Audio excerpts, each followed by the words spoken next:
এই পর্বে আমরা স্মার্ট শার্পেন এবং স্মার্ট ফিল্টার ব্যবহার দেখাবো। এই ইমেজটিকে আমরা শার্প করব স্মার্ট শার্পেন ফিল্টারের সাহায্যে। ফিল্টারটি পেতে আপনি এখানে ফিল্টার মেনুতে গিয়ে শার্পেন, তারপর দেখুন স্মার্ট শার্পেন, এমন একটি অপশন পাবেন। আপনি যদি নির্দিষ্ট কোনো অংশের ইমেজটা এখানে প্রিভিউতে দেখতে চান, সেক্ষেত্রে এভাবে সিলেক্ট করে দিতে পারেন।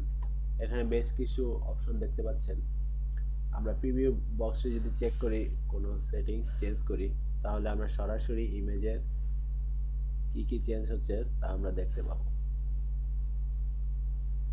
এখন আমরা যদি এখানে এডিট করে ওকে দেই, তারপর যেই চেঞ্জটা হবে সেটা ইচ্ছা করলে পরবর্তীতে আর চেঞ্জ করতে পারবো না, যদি এভাবে আমরা স্মার্ট শার্পেন অ্যাপ্লাই করি। তাই আমরা যাতে ভবিষ্যতে যে কোনো সময় চেঞ্জ করতে পারি, সেই জন্য আমরা প্রথমেই এই লেয়ারটিকে ডাবল ক্লিক করে এরকম একটি বক্স আসবে, ইচ্ছা করলে আপনি নাম লিখতে পারেন,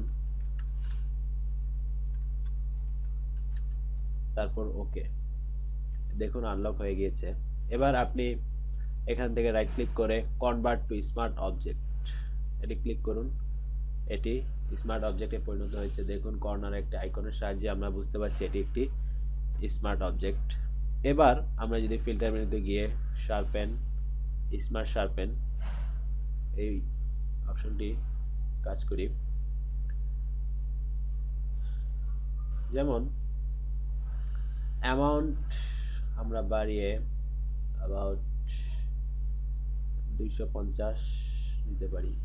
এখানে আরেকটি বিষয়, আপনি যখন এই হাত বা এই মাউসটি এখানে রেখে ক্লিক করবেন, তখন আপনার পূর্বের ইমেজটি দেখতে পাবেন এবং মাউসের বাটন ছাড়ার পর দেখবেন আপনার বর্তমান নতুন সেটিংসের ইমেজটি। অথবা এখানে প্রিভিউ আনচেক করে আপনি এখানে সরাসরি ইমেজটি দেখতে পারেন। এই ইমেজটির জন্য আমরা রেডিয়াস ভ্যালুর সাহায্যে এখানে নয়েজ, যে নয়েজগুলো আমরা দেখতে পাই এগুলো কমানো বাড়ানো যায়। এই ইমেজের জন্য এই ভ্যালুটি আমার মনে হয় যথোপযুক্ত। এছাড়াও আপনি যদি এখন ওকে দিন, তাহলে এই সেটিংসটা চেঞ্জ হয়ে যাবে। ভবিষ্যতে প্রত্যেক ইমেজেই এই সেটিংস থাকবে। তাই ডিফল্ট সেটিংসটি রাখতে আপনি এখান থেকে ক্লিক করে আপনি নতুন সেটিংসটি সেভ করে নিন। এবার যদি আপনি নিউটা সিলেক্ট করে ওকে দেন, তাহলে আপনি ডিফল্ট মেনুটিও পাবেন। দেখুন আমরা ওকে দেওয়ার পরে এখানে বেশ কিছু অপশন দেখতে পাচ্ছি। এই অপশনগুলো এই স্মার্ট ফিল্টার ব্যবহার কারণেই হয়েছে। এটি সুবিধা হচ্ছে আমরা ইচ্ছা করলে যে কোনো সময় আমরা এই ফিল্টার কার্যক্রম বন্ধ করে দিতে পারি, অথবা আবার অন করতে পারি।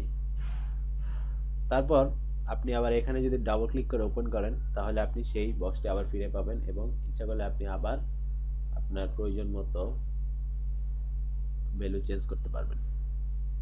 এটাই সবচেয়ে বড় অ্যাডভান্টেজ স্মার্ট ফিল্টারের।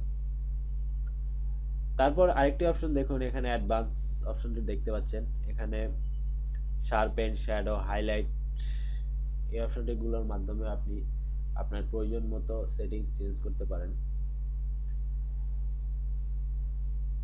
এছাড়া আপনার ছবিতে যদি একটু ব্লর ইফেক্ট থাকে, তাহলে সেটাও দূর করতে পারেন, এই যে রিমুভ গাউসিয়ান ব্লর। আর যদি ছবিতে একটু শেক থাকে বা আপনার ক্যামেরা নাড়ার কারণে যেই এক ধরনের কাঁপাকাঁপি ছবিতে দেখা যায়, সেটা দূর করতে আপনি এই অপশনগুলো ব্যবহার করতে পারেন। আপনি আরেকটি অপশন এখানে দেখতে পাচ্ছেন, ডাবল আইকন। এখানে যদি ডাবল ক্লিক করেন, তারপর আপনি ইচ্ছে করলে ব্লেন্ড মোডও চেঞ্জ করতে পারেন। এছাড়া অপাসিটি কমানো বাড়ানোর সুবিধাও আপনার রয়েছে, অর্থাৎ আপনি সম্পূর্ণ ফ্লেক্সিবলভাবে ফিল্টার ব্যবহার করতে পারেন এই স্মার্ট অবজেক্টের মাধ্যমে। আশা করি আপনারা স্মার্ট অবজেক্টের মাধ্যমে শার্পেন ইফেক্টটি সম্পর্কে ধারণা পেয়েছেন। ধন্যবাদ সবাইকে।